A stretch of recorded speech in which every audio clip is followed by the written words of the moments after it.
So now let's get into the bankroll strategy, the absolute first thing that you need to do when it comes to looking at a strategy for having a punt. And we can't talk about any sort of strategy without saying, if you were going to walk in and pop $20 on a dog at Dapto with the name Lucy Lee because your wife's name's Lucy and your daughter's middle name's Lee, without saying, do you have the $20 to lose? You know you should only bet what you can afford, and we'll have a quick chat about that shortly.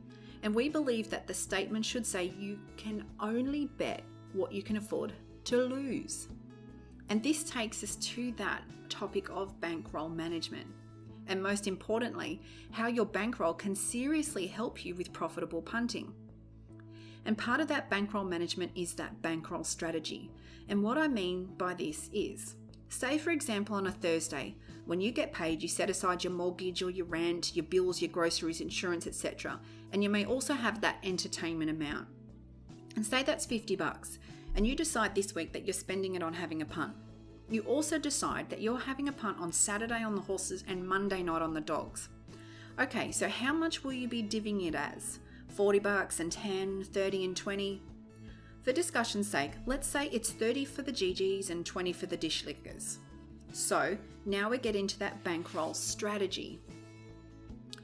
Come Saturday morning, you do all your form, you check your strike rate for the win and the place and what minimum odds you need, and you jump onto Facebook and check our selection so it's nice and easy for you, and you see that there's 20 horses selected at the meetings that you want to cover for the place, being that higher percentage chance of return.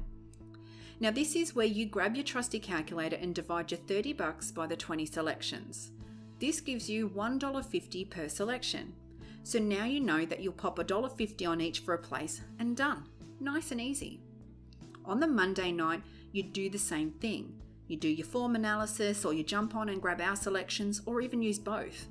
Where we both pick the same dog, you might like to shorten your list and wager a little bit more on each.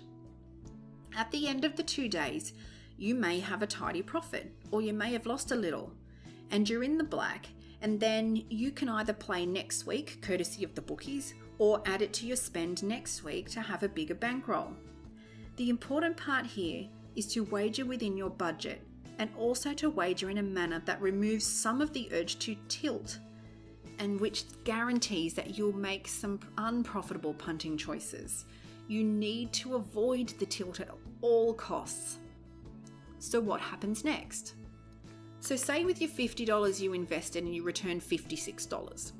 Next week, you'll do the same process, but this time you'll divvy the $56 up and repeat the process, slowly building your bankroll.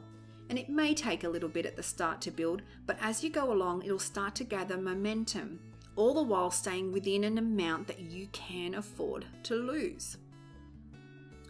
Now, what about using that bankroll strategy with sports? Well, this strategy actually can be extremely effective as a sports betting strategy. You decide on your budget or your percentage of your budget. Now, when I say percentage of budget, this refers to if you've got an overall budget. Now, let's say, for example, you signed up with CrownBet and you deposited $50 and you got $150 in bonus bets. This would be your overall budget of $200.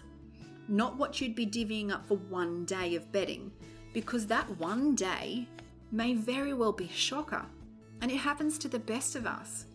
You can be on the Warriors at $1.15 in Game 3 of the finals and they lose to Cleveland, and you could be betting on, say, Adelaide at $1.08 versus Hawthorn, and you've done your dough. So if you've got that bit bigger of a bankroll, you can use, say, what we recommend, 20 to 30% max of it.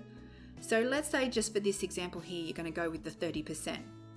You've got your $50 plus your $150 in bonus bets, so you've got the $200 and you've got the Sunday off. So you look at, say, $60 max spend on the Sunday.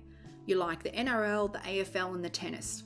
You look at your strike rate on each sport and the minimum odds that you need for each bet, or you jump onto Facebook and check out our sports tippers picks, knowing that the strike rates and the minimum odds and everything like that is already done for you. And you see that you've got 10 picks that hit your odds.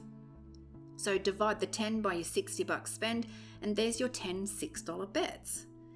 Now, if you hit that bad day and lost a few, you haven't done your whole bankroll and you live to bet another day. But if it plays out how it statistically should, you can end up with a nice little profit. Now, what happens next is this. Say scenario 1, you win a few and you return $75. You add that back in, so now you've got $225 when you go back to have another punt, and you do 30% again, you're now looking at $67.50. So you have that little bit more for each bet and off you go. Now scenario 2, say it was a shocker and you only returned $20. So now you've got $160 as your total bankroll. When you go to have another punt and you do your 30% again, you're now looking at $48 to divvy up for your wages. So the benefit of a bankroll strategy is that it's going to protect your bankroll while slowly building it up as you win and mitigating your losses when they happen. Now, can you do this on a very small budget like $50? Yes. 30% is going to be $15. You divide that between your 10 bets, so it's $1.50 each. You can even do it with a $20 bankroll. 30% is going to be $6. The 10 bets is going to work out to be 60 cents each. And you can do just the 50 cents if you liked. So as you can see, your bankroll and its management delivers a really effective and profitable punting strategy. And it's a great way of using this strategy with using it for a place betting. And it's also one of the strategies that we recommend for horse racing. In our next video, we're going to be looking at place betting strategy.